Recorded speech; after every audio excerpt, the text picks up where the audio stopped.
a young woman came home and suddenly stopped answering calls. Her family started to worry, and soon the police got involved. Before long, they uncovered a series of creepy and bizarre clues, but figuring out what really happened to her proved impossible for years. That is, until investigators made a shocking breakthrough and finally uncovered an unexpected truth. Carmen Van Huss was born on October 9, 1973, in Indianapolis, Indiana. She grew up there with her parents and two younger brothers. But when Carmen was still a kid, her parents decided to split up. Even so, she stayed really close to her dad and spent a lot of time with him. From an early age, Carmen loved drawing and had a soft spot for animals. According to her parents, she couldn't walk past a stray cat without bringing it home. At one point, she even considered becoming a veterinarian, but later, she changed her mind and decided to follow her passion for art instead. After finishing high school, Carmen went on to study fine arts at Indiana University. To make ends meet, she got a job at Pizza Hut. She didn't want to rely on her parents for money, especially since they already had enough on their plate taking care of her younger brothers. Carmen was in a relationship at the time, and in October 1992, she and her boyfriend decided to rent their first apartment together. They moved into a complex close to her job, and Carmen stayed focused on earning her degree and building a future career in the arts. On March 22, 1993, 19-year-old Carmen went to visit her ill grandmother in the hospital with her dad and brother. She then drove them both home, and her dad suggested she spend the night at their place. It was already late, and her apartment complex was on the other side of town. Worried about her safety, he thought it would be better if she stayed. But Carmen explained that she needed to do laundry to have her uniform ready for her shift at the pizzeria the next day. So she said goodbye to her family and headed back home. 2 days later, Carmen's friend stopped by her workplace, hoping to ask her for help getting a job there. But to her surprise, Carmen wasn't there. After talking to the manager, she learned that Carmen hadn't shown up for her shift the day before. The manager had tried calling her several times but never got a response. So he assumed Carmen had just decided to quit without notice and didn't think much of it. But her friend found this strange. She knew Carmen was a responsible person and had never mentioned wanting to quit her job. She told this to the manager and asked if they had any emergency contacts for her family on file. When Carmen was hired, she had provided her dad's phone number, so the manager gave him a call. Her dad said he had tried to reach Carmen the day before, but she hadn't answered. At the time, he assumed she was busy with work, but now he was growing worried. Without wasting a moment, he drove to her apartment complex to make sure everything was okay. The first thing he noticed was his daughter's boyfriend's car parked outside the building. Carmen would often drive it, and her purse was sitting inside. He then walked up to her apartment door and saw a note from the building manager. It said that several neighbors had complained about late-night noise coming from her apartment and asked her to keep it down. Her father started knocking on the door, but there was no answer. Soon, he realized the door was unlocked. He stepped inside and saw a horrifying sight. His daughter was lying on the floor in a pool of blood, with most of her clothes missing. Shocked, he ran out of the apartment and immediately called for an ambulance. When paramedics arrived, there was nothing they could do. Carmen was already gone. It didn't take long for them to realize that this wasn't just a tragic incident, it was a murder. So they quickly called the police. The investigators started examining the crime scene and began interviewing the victim's neighbors. Noticing a note from the building manager about noise on Carmen's door, they spoke to the manager and found out that several residents had complained about loud noises coming from her apartment on the night of March 22 around 11:30 p.m. The neighbors heard Carmen come home, and from the sound of it, she wasn't alone. There was a man with her. As they walked up to her third-floor apartment, Carmen was laughing, and the man's voice sounded cheerful and calm. Then, around 1:30 a.m., the neighbors heard noises again. But this time, Carmen shouted, "Get away from me!" After that, someone ran out of the apartment, and the noise stopped. Even though all of this seemed pretty suspicious, none of the neighbors thought to call the police. The only thing they did was go to the building manager the next morning and complain about the noise. The police spoke to these neighbors, and they explained their actions like this. At the time, they all assumed the man Carmen came home with was her boyfriend, so they didn't think anything suspicious was going on. This led the police to believe that she was killed right around the time the neighbors heard her scream, almost 2 days before her body was discovered. Inside the apartment, investigators found empty food wrappers and a few beer bottles, suggesting Carmen had spent the evening with someone she knew pretty well. She let him into her apartment, spent several hours with him, and only after that did he apparently attack her. Most likely, the crime happened right there in the living room where they had been sitting and having dinner. There were clear signs of a struggle, like a table flipped over and pieces of Carmen's torn clothes scattered on the floor. Detectives also figured the killer probably went into the kitchen afterward to wash the blood off himself before taking off from the apartment. Medical examiners determined that the victim had suffered over 60 stab wounds from a sharp object, and one of her earrings was missing, as if the killer had taken it with him. Carmen had also been sexually assaulted, and experts were able to recover biological material from the perpetrator. However, at the time, DNA analysis wasn't advanced enough, and investigators couldn't get a profile of the suspect from the samples they had. After examining all the evidence collected from the apartment, experts also failed to find any traces of the killer's DNA or fingerprints. This left detectives with no leads, no witnesses, and no real clues as to who this mysterious criminal might be. It's also worth noting that nothing of value was taken from the apartment, so investigators ruled out robbery as a possible motive. The first thing police wondered was where her boyfriend had been all this time and whether he had anything to do with the murder. But that theory didn't hold up for long. Detectives found out he was in Arizona, thousands of miles away from Indianapolis. So, with solid proof of his alibi, he was quickly cleared as a suspect. Next, detectives started looking into all of Carmen's friends and acquaintances. Based on the information they had, the motive for the crime appeared to be sexual assault. Because of this, they focused on people Carmen was close to but wasn't romantically involved with. They checked her friends, co-workers, and other people in her life, but none of them could be linked to the murder. With no solid evidence to go on, the police could only hope that someone would stand out. Maybe fresh scratches, suspicious behavior, or other indirect clues. But nothing came of it. Carmen's funeral took place a week after her murder, but her family was about to face yet another devastating blow. During the service, as her father stood near his daughter's casket, he received a call from the hospital. Carmen's grandmother had passed away. This was the family's second devastating loss in just a few days. On top of their heartbreak, they were also facing financial struggles and couldn't afford another funeral. Their friends stepped up and organized a fundraiser to help cover the expenses. Thanks to the generosity of others, they managed to pull together the money they needed. In the weeks following Carmen's murder, police worked tirelessly to find any leads, but nothing panned out. They turned to the public through the media, asking anyone with information about the case to come forward. But unfortunately, none of the tips they received brought them any closer to solving the mystery.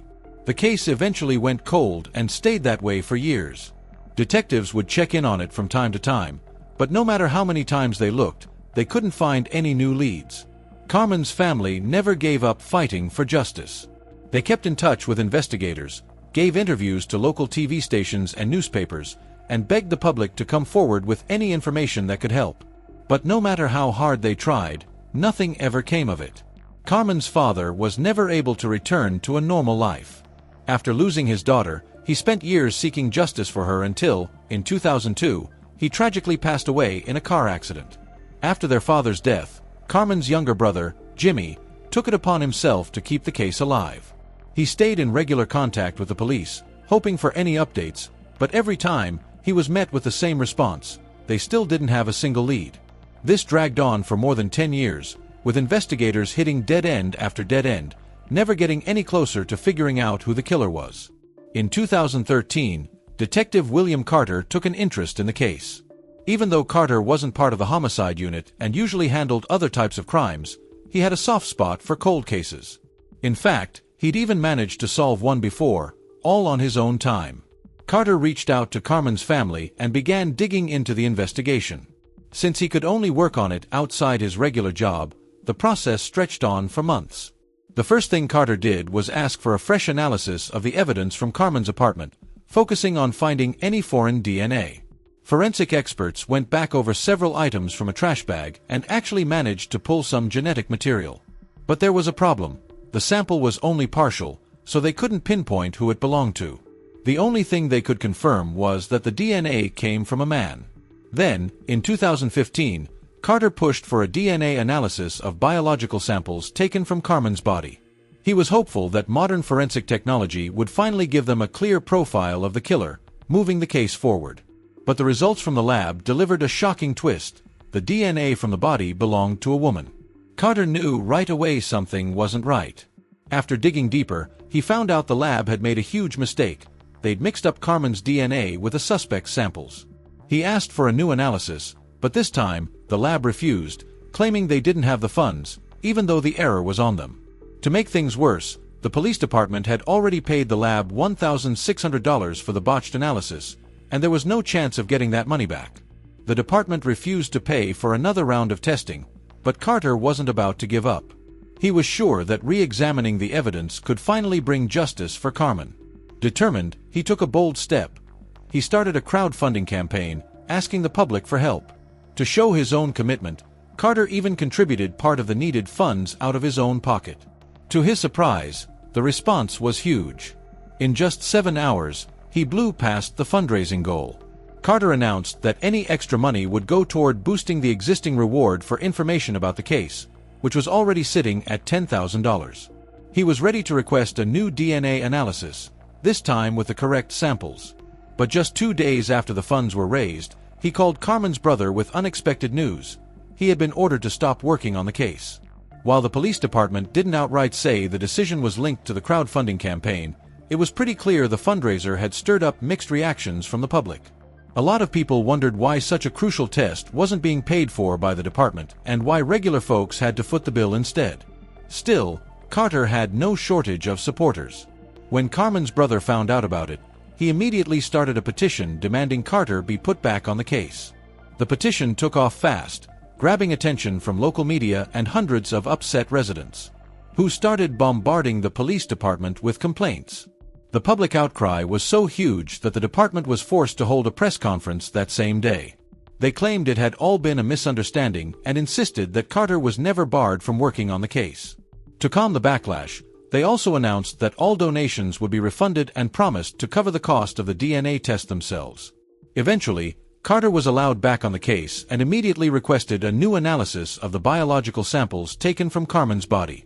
This time, the lab took the correct sample and successfully extracted a full DNA profile of an unknown man. But there was yet another setback. The profile didn't match anyone in the FBI's database, leaving the suspect's identity a mystery. Over the next few years, Carter zeroed in on every man Carmen might have known who could have been in her apartment that night. He was sure that the killer was someone she knew, but no matter how hard he dug, he still couldn't get any closer to figuring out who he was. This dragged on until 2023, when the police department decided to bring in Parabon, a company known for its cutting-edge forensic techniques. They opted to try genetic genealogy, a relatively new method that had already cracked hundreds of cases. The process involves taking a DNA sample from an unknown person and searching for their relatives using public genetic databases, where people voluntarily upload their DNA profiles. Most of the time, the connections are pretty distant, and the people identified often have no idea who the person being traced even is. But even these far-off matches can give experts enough to go on. Once they spot potential relatives, they start building family trees, ruling out people who don't fit based on age, gender, location, and other details. They keep narrowing it down until they land on the most likely suspect. From there, it's up to the police to get a DNA sample from the person and confirm if it's a match. Given that detectives had made no real progress in catching the killer over all these years, this method was their last hope. Experts got to work, and after several months, they finally identified a man who fit the profile of the murderer. It was 52-year-old Dana Shepard. Investigators found out that at the time of Carmen's murder, he wasn't just living in the same apartment complex. He was right next door. Shepard had a long rap sheet, but most of his crimes were non-violent. His record included theft, carjacking, driving without a license, and similar offenses, which is why his DNA had never made it into the FBI's database. Detectives also uncovered something shocking. Shepard's name had never appeared in the original case files. For some reason that remains unclear, the police never considered him a suspect. Maybe they had been convinced from the start that the killer fled the scene, as neighbors reported hearing footsteps running down the stairs. So, they never entertained the possibility that the murderer could have been living just a few steps away from Carmen's apartment this entire time. By the time the DNA results came in, Shepard was living in Missouri, working as a janitor at a university. Detectives quickly got a warrant to collect a direct DNA sample from him and made their way to the state. When they showed up at his door with the warrant, Shepard started shaking visibly, but he cooperated and gave them his sample. The sample was rushed to the lab, and the results came back as a perfect match. In September 2024, Dana Shepard was arrested and extradited to Indiana to finally face justice. Despite the match, Shepard denied any involvement in the crime, and the case has been sent to court. As of now, the trial has not yet begun, but the prosecution believes they have a strong case to secure a conviction. According to the prosecutor's version, Carmen knew Shepard pretty well. That evening, he allegedly came over to her apartment for dinner and drinks. Based on neighbor statements, at some point, Shepard began making unwanted advances, and when Carmen resisted, he attacked her with a knife. Currently, Shepard remains in custody awaiting trial, as he was denied bail. Carmen's brother thanked the investigators for finally naming a suspect, even if it took more than 30 years. Now, he and the rest of Carmen's family are bracing for the tough road ahead as the trial unfolds, a process that could drag on for years. One thing's certain, if Shepard is convicted, he's looking at up to 105 years behind bars. At this point, the prosecution might be holding back some extra evidence that links Shepard to the crime. If it's out there, it'll probably come to light during the trial. But even without it, the DNA match alone could be enough to convince the jury of Shepard's guilt, or push him to take a plea deal to dodge a tougher sentence. Share your thoughts on this story in the comments section, and don't forget to press the like button if you enjoyed my video. Thank you for watching.